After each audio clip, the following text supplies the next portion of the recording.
You're watching Al Jazeera. It is 12:37 GMT. We're bringing you some breaking news from Yemen.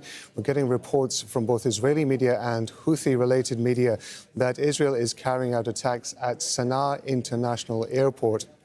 It follows an announcement and a warning that Israel had issued just moments ago to residents in and around the airport, saying that they should move from the area ahead of a possible attack. It follows another attack which Israel had carried out just within the last 24 hours or so on Port Hodeidah in Yemen. This is in response, of course, to the Houthi-fired missile which hit Ben Gurion Airport in Tel Aviv just a couple of days ago. I'm going to bring in Ali, our correspondent here, who's been covering the story for us. Ali, just talk to us briefly about what we know about what's going on. Well, for now, we have these reports coming from both Israeli and Yemeni media saying that the attack is underway. The Israelis gave a rare warning because there have been several attacks in Yemen, and this is the first time that they issue a warning just similar to ones in Lebanon before and in Gaza, just saying that they are going to hit the airport and asking people to evacuate. So the big question here is whether this is going to become a pattern, just similar to what was happening in Lebanon and in Gaza, and whether a new front has completely opened for the Israelis, and whether this also is going to overstretch the Israeli military, given the fact they are already consumed in Gaza and hitting in Yemen. Yesterday, the attack on Hodeidah was actually a kind of retaliation, as the Israelis said. And it targeted the main port where all the humanitarian aid is getting into the country. 70–80% of the aid is coming through this port. Today, Sanaa Airport is the main gateway to Sanaa.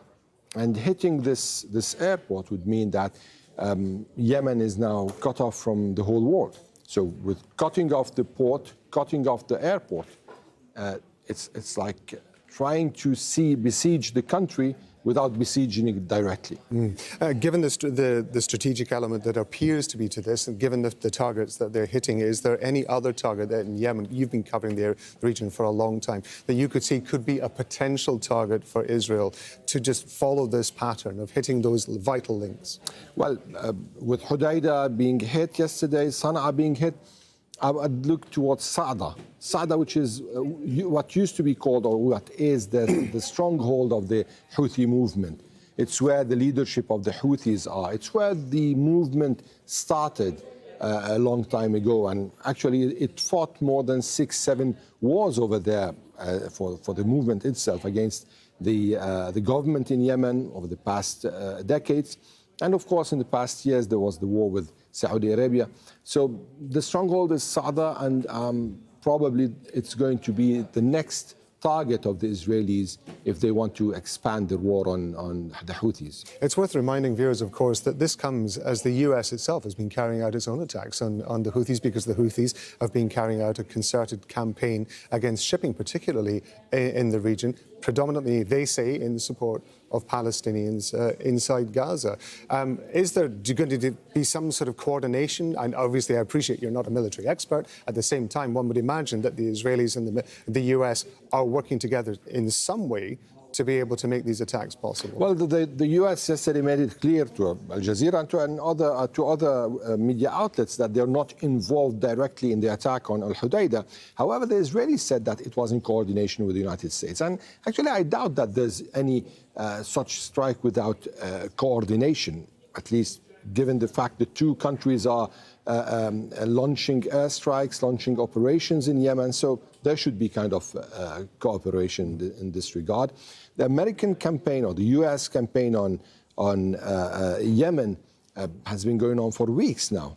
But the issue is that despite all these airstrikes, despite all these attacks and rockets or missiles hitting several targets in Yemen, the Yemenis have been continuing launching rockets towards Israel, drones towards Israel. Now, what happened a couple of days ago when a missile hit the Ben Gurion Airport in Tel Aviv, actually it was a rocket evading several levels of defensive systems from the Israelis. And this has happened also in the past when the Yemenis were able to penetrate the Israeli airspace with a drone, and they hit in July 2024 a building in Tel Aviv, killing someone. So this is becoming kind of it's happening now. It's not always happening, and in many occasions the Israeli defenses are intercepting the Yemeni rockets. Even today we heard that there were sirens in Israel. I'm not sure whether they were from Yemen or not, but in the past days, the days before Ben Gurion attack, there were sirens in northern Israel. And we are used, because I used to cover the war from Lebanon, for example. Anytime there are sirens in northern Israel, the rockets are from Lebanon or from Syria, or from the Golan. This was the first time that we hear of weapons, of rockets being launched towards northern Israel from Yemen. So, yeah, it's escalating, and it's escalating on both sides. Yesterday, Mohammed al-Bukhaiti is one of the senior Houthi officials, spoke to our sister channel, Al Jazeera Arabic, and he was saying that escalation is going to be faced with escalation, and there's going to be a new status quo and a new equation. So how much the Houthis or the Ansarullah group is ready to go forward with such escalation, and how much the Israelis are ready also to expand this war, because we're talking about 2,000 kilometers from Israel's borders. It's not Lebanon, it's not Syria, it's not even Iraq, it's not Iran. Ali, I just want to stop breaking there for a moment. I want to show just the people that are watching us at the moment. You can see on your screens, these are UGC. This is user-generated content video that we're getting ostensibly, we understand, from the scene of the apparent Israeli attack on Sanaa airport. We're not specific about what area that actually is, but we can see the smoke rising there above the buildings. We're going to try and get some more specific details about where that is. We're reporting on the fact that Israeli news outlets and Houthi-related outlets are confirming that the Israeli military is carrying out air attacks on Sanaa airport. In fact, you can just see on the right of your screen there is a picture of what I'm taking to be the international airport with a plane clearly in front of it. You can see the plume of smoke there. I want to bring in Sultan Barakat, who has been with us during the morning talking about the area, things to do with the region. Sultan, as far as this attack is concerned, one of the criticisms immediately that came out from Israel off the back of the Ben Gurion attack, when the missile hit the airport, was that, no, this has nothing to do with Yemen, this was everything to do with Iran, and Iran is the real target. Talk to us about what you think Israel's tactics are going to be, because, of course, we know that US President Donald Trump has essentially waved away the potential for an Iran attack by Israel in the foreseeable future. Yes, well, this is a very interesting move by Israel. I think it's pure vandalism, to be honest, because the airport in Sanaa is not a normal airport. It's under huge restriction from the United Nations, from the Saudis, from the coalition. It's under sanctions. Only Al-Yemeniya, the Yemeni airline, is operating, and only to Amman. There's one flight that goes to Amman, and from it, people can travel around the world, mostly people seeking health, help, humanitarian aid, all sorts of assistance comes from the airport. So it's not true that the airport is being used or could have been used to receive supplies from Iran. Otherwise, Saudi would not have allowed it. And this has happened, in fact, back in 2022 as part of a deal which eased the restrictions on the airport in return for the Houthis having eased restrictions elsewhere and having reached a deal with the Saudis. So it's not really that big strategic target, except that it maybe fits the eye for an eye, that you've hit our airport, we'll hit your airport. It's absolute vandalism, I think, and it's going to take many years for it to recover, and it will hinder only the operations of the United Nations, the humanitarian agencies, in one of the poorest countries and they just make another 40 million people their enemies. It's just not worth it. I want to bring up a point that Ali was talking about earlier, that it is very likely that these attacks have been carried out in coordination with the United States. Now, the US itself, one would imagine, have known precisely what you're talking about. Absolutely. It would have known the US status. gets a report from Israel before any move in the region, full stop. There is nothing that Israel does, none of these attacks in Syria, Lebanon, Yemen, etc., that goes unreported, particularly now with the Trump administration. This is like rule number one. They need to get the clearance from the US, particularly because of the presence of US forces in the region and the possibility of, or the need for deconflicting with their flights. The British are also in the region operating. The Americans have already done 800 sorties since the beginning of this year in Yemen. And they know that they've taken out all the valuable assets that the Houthis already have. And these bombing campaigns are becoming very repetitive. They're bombing the same bases that the Houthis no longer populate. I mean, there are no soldiers in these bases where they're bombing, but they have to show force. And this is where the problem really lies, that they continue to believe by force they can get the Houthis to change their mind. It's not going to happen. It's much easier to actually see the issue from the Houthis' perspective. They're standing by the Palestinians. They're actually adhering to the ICJ call a year ago that every nation should try and prevent Israel from going down the route of genocide. And the Houthis say, we are doing our part. These ships are going to Israel carrying weapons. We're trying to limit the possibility of Israel committing a genocide. So diplomacy has to kick in. I don't think this tick for tack and the use of military is going to work with the Houthis. The Israelis, they value their security so much that they become extremely vulnerable for anything. A little missile like the one we saw. The fact that it penetrated its security is interesting, but it doesn't have really a warhead that could do any damage. And it reminds us very much of the rockets that the Palestinians were throwing from Gaza or Hezbollah from Lebanon. Ali, Hashem, we were talking earlier on about the fact that the port particularly is the main route of humanitarian route in, of humanitarian aid. We're talking about a country, of course, that is in the process of barely beginning to rebuild itself after so many years of war. And all of a sudden, the people of Yemen are finding themselves again being targeted by the US military, but also by the other forces that we were talking about, and now by the Israelis as well. Well, the country is already going through a kind of a civil war. There's no unified government there. The issue of rebuilding Yemen actually isn't even on the agenda right now because it's so far from being achieved. And you have the American attacks on Yemen, you have the Israeli attacks on Yemen, and only a few years ago, there were daily attacks also from the other side on Yemen. So, yeah, it's a country in the worst situation, and as the doctor said, one of the poorest countries in the world. So now, trying to push the Yemenis in a way or another by hitting the Hodeidah Port, which is the main port to get into the country, the humanitarian aid, hitting the Sanaa airport, I think this is part of an effort to put pressure, exert pressure from inside on the Houthis, whereas people will feel the pain. And because the Houthis aren't going to feel this pain directly, it's people who are going to feel the pain. But the core of this problem is the war in Gaza.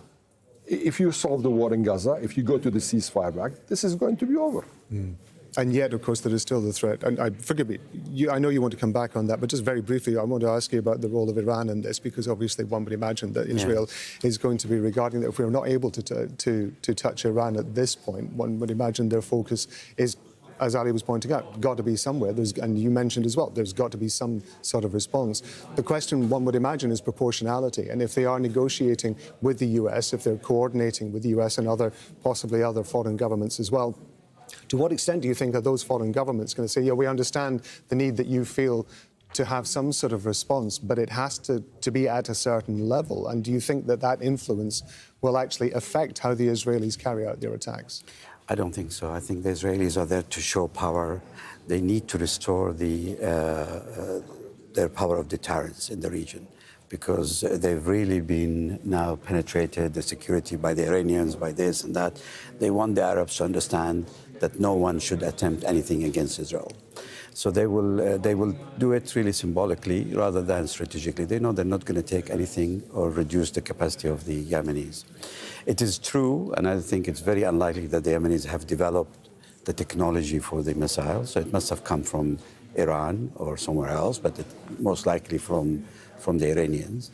But it's also true that it doesn't cause that much damage. All it does is a small dent to their pride in the region.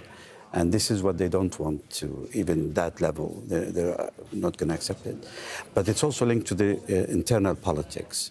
You know, there has been a push to try and use Aden instead of Hodeidah as a port to receive humanitarian aid for a long time, in order to deprive the Houthis from the revenues, from the return of using that airport.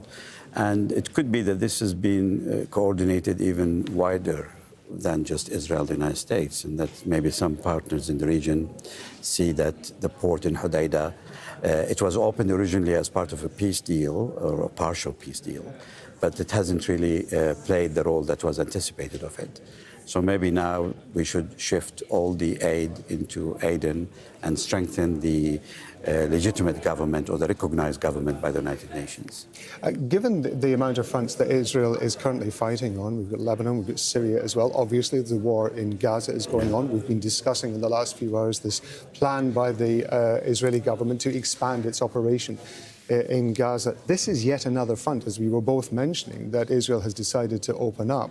Now, if it carries on a prolonged series of attacks here, that is going to, one would imagine, have an effect on its military capabilities in other parts of the region. I mean, Israel is largely an air force. And it's, you know, for them, I don't think it's a huge stretch, given the American support, to reach Yemen with sorties. It's one-sided. They're not going to have a retaliation from the Yemenis anywhere near the size of their attack. So I think for them it doesn't really matter. I mean, they have the capability. They know the Americans are backing them all the way with whatever they need. Anywhere else, the United States would need to go through Congress to approve a resupply of its own weapons that they've sold to other countries, except for Israel. It's just done automatically, executive order after executive order. They've been resupplied continuously. So it's just a matter of taking the time to go on a trip. Ali, let's talk about the fact that the US and Iran are in negotiations at the moment, the very early stages, about nuclear power, nuclear stockpiles and so on. Does that give, do you think, Iran any sort of leverage or leeway when it comes to how Israel is dealing with this? Is it able in some way to say to the US, we will carry on these talks and we will continue doing this, but you need to say to Israel that it needs to limit its targeting in Yemen? Well, that's doubtful, especially that the leverage the Iranians had in the region before is already contained. So on the table right now, what's being discussed, and we know last week the session was postponed, and it seems that this week there's going to be a resumption of talks. They are still negotiating the framework.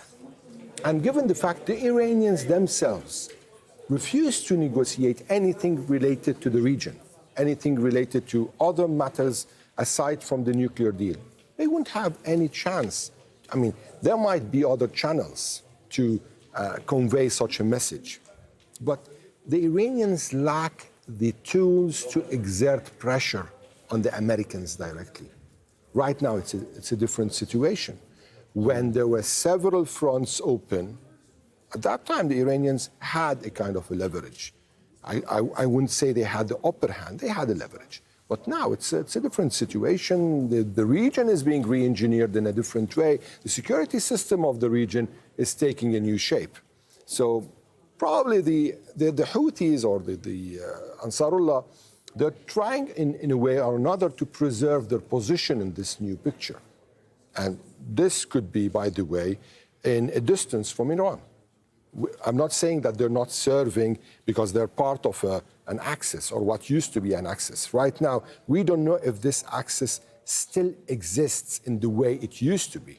After all what happened in Lebanon and Iraq and Syria, the fall of the regime in Syria, all these has their own implications. So what the Yemenis are doing could be, in a way or another, part of their own initiative. But this needs time for us to know. I know we're going to be talking about this in the coming hours, but Ali Hashem, Sultan Barakat, we appreciate it. Thank you very much indeed for being with us. We've been bringing you some breaking news out of Yemen. The Israeli military has struck Sanaa airport and several areas of the Yemeni capital. It comes just an hour after the Israeli military issued forced evacuation warnings, ordering residents near the airport to leave the area. We'll be back in a couple of minutes.